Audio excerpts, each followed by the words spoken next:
Mengarang dan karangan. Mengarang berarti menyusun atau merangkai. Orang yang merangkai atau menyusun kata, kalimat, dan alinea tidak disebut perangkai, tetapi penyusun atau pengarang.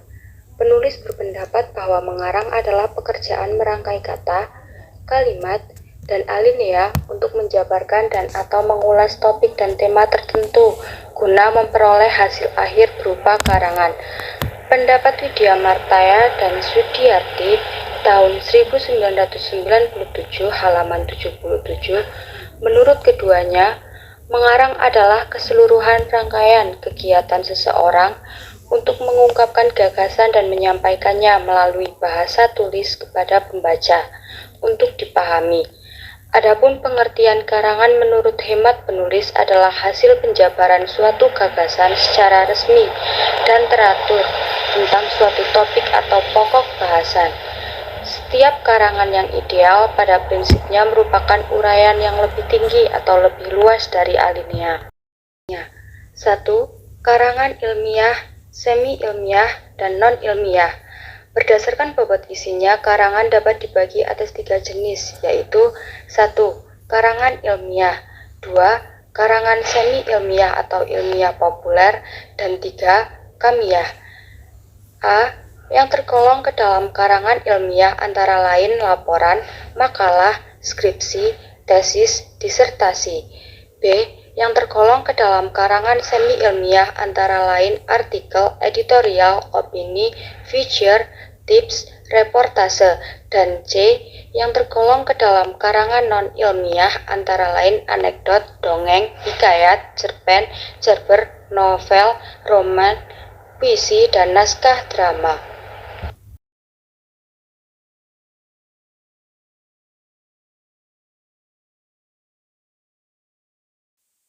Yang pertama, ciri karangan ilmiah dan semi-ilmiah.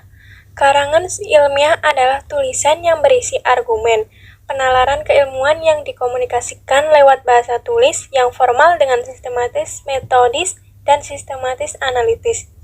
Yang kedua, karangan semi-ilmiah adalah tulisan yang berisi informasi faktual yang diungkapkan dengan bahasa semi-formal, namun tidak sepenuhnya mengikuti metode ilmiah sintetis analitis. Nah, di sini ada 3 ciri karangan ilmiah. Yang pertama, karangan ilmiah harus merupakan pembahasan suatu hal penelitian atau faktual objektif. Yang kedua, tulisan ilmiah bersifat metodis dan sistematis. Yang ketiga, dalam pembahasannya, tulisan ilmiah menggunakan laras ilmiah. Lanjut, tata bentuk karangan mencangkup 3 bagian, yaitu 1. Halaman-halaman awal atau preliminaris yang meliputi judul, kata pengantar, aneka daftar atau daftar isi, dan daftar-daftar, tabel atau bagian lampiran. Yang kedua, isi utama atau main body yang meliputi pendahuluan, isi, penutup. Yang ketiga, halaman-halaman akhir yang meliputi daftar pustaka, lampiran, dan biodata penulis. Selanjutnya, penggolongan karangan menurut cara penyajian dan tujuan penyampaiannya. Berdasarkan cara penyajian dan tujuan penyampaiannya, karangan dapat dibedakan menjadi 6 jenis, yaitu yang pertama, deskripsi atau perian, yang kedua, narasi atau kiasan, yang ketiga, eksposisi atau paparan, yang keempat, argumentasi atau bahasan, yang kelima, persuasi atau ajakan, 6, campuran dan kombinasi. Karangan deskripsi. Karangan deskripsi adalah sebuah tulisan yang bertujuan memperluas pengetahuan dan pengalaman pembaca dengan jalan melukiskan hakikat objek yang sebenarnya. Dalam tulisan deskripsi, penulis tidak boleh mencampur adukkan keadaannya sebenarnya dengan interpretasinya sendiri. Supaya karangan sesuai dengan tujuan penulisannya, diperlukan sesuatu pendekatan. Pendekatan yang dimaksud adalah pendekatan realistis dan pendekatan impresionistis. Pendekatan realistis. Dalam pendekatan realistis, penulis dituntut memotret hal atau benda seobjektif mungkin sesuai dengan keadaan yang dilihatnya. Pendekatan impresionistis adalah pendekatan yang berusaha menggambarkan sesuatu secara subjektif.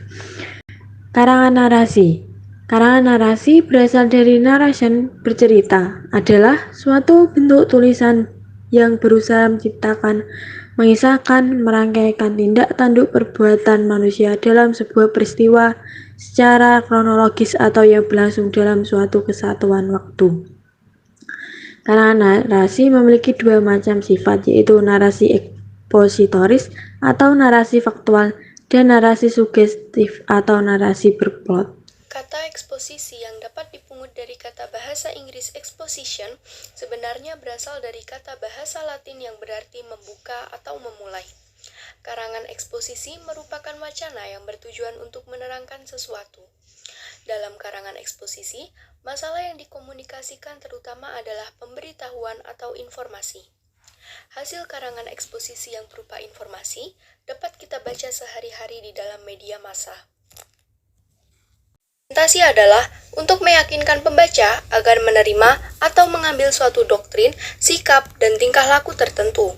Syarat utama untuk menulis karangan argumentasi adalah penulisannya harus terampil dalam bernalar dan menyusun ide yang logis. Karangan argumentasi memiliki ciri yang pertama, mengemukakan alasan atau bantahan sedemikian rupa dengan tujuan mempengaruhi keyakinan pembaca agar menyetujuinya. Yang kedua, mengusahakan pemecahan suatu masalah, dan yang ketiga, mendiskusikan suatu persoalan tanpa perlu mencapai satu penyelesaian. Persuasi adalah karangan yang bertujuan membuat pembaca percaya, yakin, dan terbujuk akan hal-hal yang dikomunikasikan yang mungkin berupa fakta, suatu pendirian umum, suatu pendapat atau gagasan, ataupun perasaan seseorang. Karangan persuasi digolongkan menjadi 4, yaitu 1. Persuasi politik, 2. Persuasi pendidikan, 3. Persuasi advertensi, 4. Persuasi propaganda. Persuasi politik. Sesuai dengan namanya, persuasi politik dipakai dalam bidang politik oleh orang-orang yang berkecimpung dalam bidang politik dan kenegaraan. Para ahli politik dan kenegaraan sering menggunakan persuasi jenis ini untuk keperluan politik dan negaranya. Selanjutnya ada persuasi pendidikan. Persuasi pendidikan dipakai oleh orang-orang yang berkecimpung dalam bidang pendidikan dan digunakan untuk mencapai tujuan-tujuan pendidikan. Kemudian ada persuasi advertensi atau iklan. Persuasi iklan dimanfaatkan terutama dalam dunia usaha untuk memperkenalkan suatu barang atau bentuk jasa tertentu. Yang terakhir ada persuasi propaganda. Objek yang disampaikan dalam persuasi propaganda adalah informasi. Tentunya tujuan persuasi propaganda tidak hanya berhenti pada penyebar informasi saja. Lebih dari itu, dengan informasi diharapkan pembaca atau pendengar mau dan sadar untuk berbuat sesuatu. Karangan campuran. Selain karangan murni, juga terdapat karangan campuran yang memuat deskripsi, eksposisi, persuasi, dan argumentasi. Karangan campuran merupakan gabungan eksposisi dengan deskripsi atau eksposisi dengan argumentasi. Dalam wacana yang lain, sering kita temukan narasi berperan sebagai ilustrasi bagi karangan eksposisi atau persuasi.